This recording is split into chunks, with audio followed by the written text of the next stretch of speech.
অনেক বড় অর্থনীতিবিদ বলে, নোবেল বিজয়ী বলে, আমরা সবাই তাকে সমর্থন করেছি বলে ইচ্ছা মতো ভ্যাট ট্যাক্স বাড়িয়ে দিতে পারবে?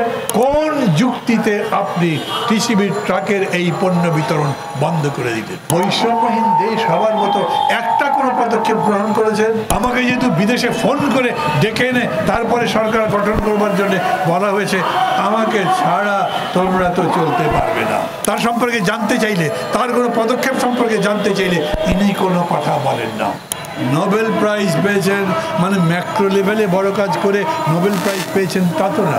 আপনি ক্ষুদ্র ঋণের উপরে নোবেল প্রাইজ পেয়েছেন, আপনি শান্তিতে পেয়েছেন, কারণ তারা মনে করেছে আপনি ক্ষুদ্র ঋণের উপরে এত কাজ করতে পেরেছেন যে গরিব মানুষের জন্য শান্তি ফিরে এসছে। আমি প্রশ্ন করি, গরিব মানুষকে এখন জিজ্ঞেস করেন গ্রামে কিংবা কারখানার মধ্যে, সেই মানুষদের ঘরে এখন শান্তি বিরাজ করে? দ্রব্যমূল্যের কারণে করে না। মানুষের প্রাণ যখন ওষ্ঠাগত, মানুষ যখন বাজারে গেলে খাবারের দাম দেখে অতিষ্ঠ হয়ে যায়, মনে করে এরকম করে জীবনযাপন করা যাবে কীরকম করে, সেই প্রেক্ষিতে যে কাজটা তিনি করেছেন, 100টা পণ্যে নতুন করে ভ্যাট ট্যাক্স লাগিয়েছেন।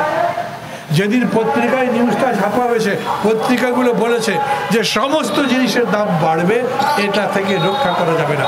অথচ সত্যি কথা হচ্ছে, যখন আপনি পত্রিকাটা পড়ছেন তখন ইতিমধ্যেই জিনিসপত্রের দাম বাড়তে শুরু হয়েছে। শিশুরা যে খাবার খায়, দুধ সহ অন্যান্য কিছু, সেগুলোর উপরে পর্যন্ত ভ্যাট কিংবা ট্যাক্স বসেছে। অনেক বড় অর্থনীতিবিদ বলে, নোবেল বিজয়ী বলে, আমরা সবাই তাকে সমর্থন করেছি বলে ইচ্ছা মতো ভ্যাট ট্যাক্স বাড়িয়ে দিতে পারবে? ঢাকা মহানগরে যারা থাকেন তারা দেখেছেন টিসিবির ট্রাকগুলো যখন কোথাও দাঁড়াতো সেখানে কীরকম মানুষের ভিড়। যে কয়েকজনের জন্য তারা খাবার দ্রব্য আনতে পারতো, খুবই তাড়াতাড়ি সেটা শেষ হয়ে যেত। তারপরে ট্রাক যখন চলতে শুরু করতো, তার পেছনে বুভুক্ষ মানুষের দৌড়াদৌড়ি দেখেছেন আপনারা। ওই যে রিক্সা যিনি চালান, ভ্যান গাড়ি যিনি চালান, যিনি গ্রামের মধ্যে লাঙ্গল চালান, সেই মানুষের কী লাভ বলেন? আমরা তো সেই দেশ চাই, আপনারা নিজেরাও স্লোগান তুলেছেন, আমাদের ছাত্র ভাইরা স্লোগান তুলেছেন, বৈষম্যহীন দেশ চাই। এই দেশে বৈষম্যহীন দেশ হওয়ার মতো একটা কোনো পদক্ষেপ গ্রহণ করেছেন? কোনো একটা জায়গাতে বৈষম্য দূর হয়েছে সেরকম আছে? এই যে সচিবালয়ের মধ্যে কত ধরনের মানুষ চাকরি করে, কতগুলো গ্রেডে বেতন পায় তারা, কতগুলো ক্যাডার সিস্টেমের মধ্যে আছে, ওদের জিজ্ঞেস করে প্রত্যেকটা ক্ষেত্রে বেতনের মধ্যে বৈষম্য আছে। আমরা রাজনৈতিক দল যারা করি তারা কিন্তু আপনাকে অযথা উত্তপ্ত করি না, বিরক্ত করি না। আমরা জানি 50 বছর ধরে যে বৈষম্য বাংলাদেশের মাটিতে টিকে আছে, চর্চিত হয়েছে, সেই বৈষম্য একদিনে দূর করা যাবে না। কিন্তু আমরা তো আপনাকে নিশ্চয়ই জিজ্ঞেস করতে পারি, কোন যুক্তিতে আপনি টিসিবির ট্রাকের এই পণ্য বিতরণ বন্ধ করে দিতেন?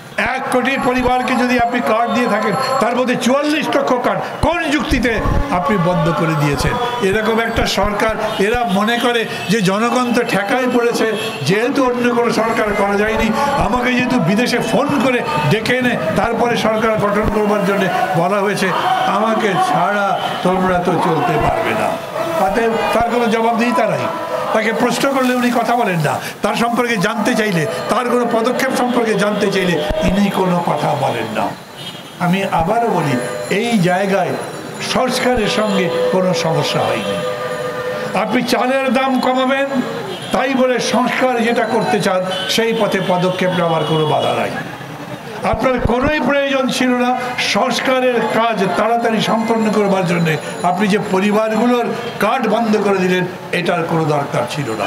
Doctor Mohammad Yunus, professor Yunus sir, উনি আমার শিক্ষক ছিলেন, সরাসরি শিক্ষক।